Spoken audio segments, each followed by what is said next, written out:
All right, for more on this game, let's bring in a man who needs no introduction, retired CHCH sportscaster Paul Hendrick. Paul, tonight's game is being compared to the 1972 Summit Series against the Soviet Union. In terms of its significance and importance, where do you think tonight's game ranks in our history? Well, Matt, I think it's as big as 72. All of us who were around when that series was played, I was in grade 10, Fredericton High School in New Brunswick. We all had the afternoon off. AV departments rolled in televisions, or TVs were brought into gymnasiums, and that was a huge game. And there was politics involved, of course. I mean, this was the Cold War with the Soviet Union.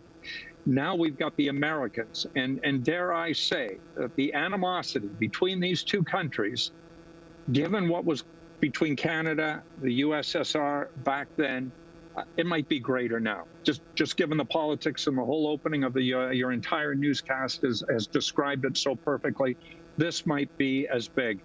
There's going to be the Olympics in Milan in a year's time, but this is head-to-head with the NHL's best right now, and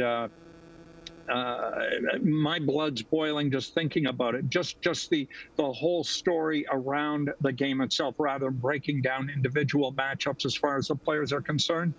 This is as big as 72, and Matt, 72 was absolutely huge.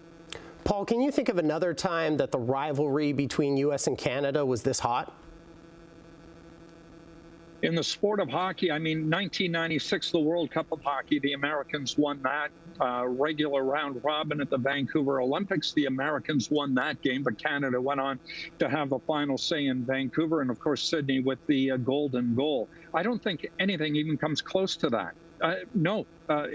This is totally different, and I think the way the opening 9 seconds saw itself go back on the weekend has set the stage for what we're going to see here tonight.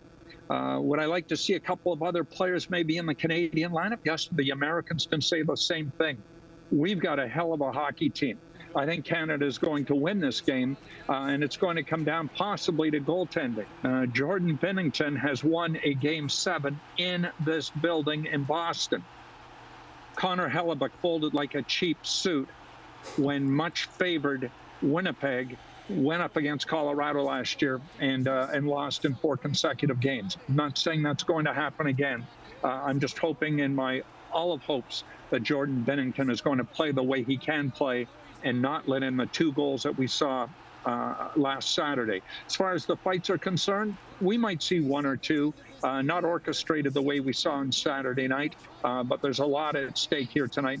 Teams aren't going to want to penalize themselves given what a fight or 2 might do. So it's not going to be peaceful. Might be a fight, might be 2, but it's going to be a lot of great hockey, and hockey the way it should be played. And Paul, I believe your prediction there was a Canada win, if I heard you correctly there.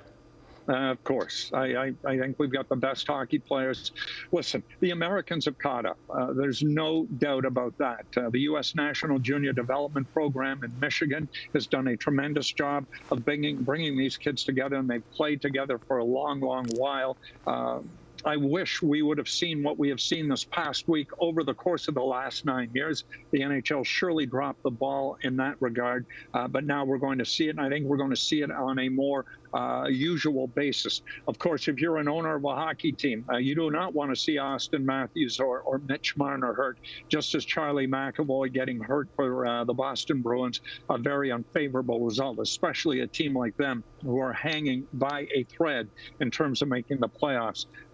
Charlie's exit from this tournament might be Boston's early exit from the NHL playoffs as well, and they could be in trade mode. So you don't want to see any of these great hockey players hurt, but you know they're not going to be holding back tonight. It's going to be fantastic.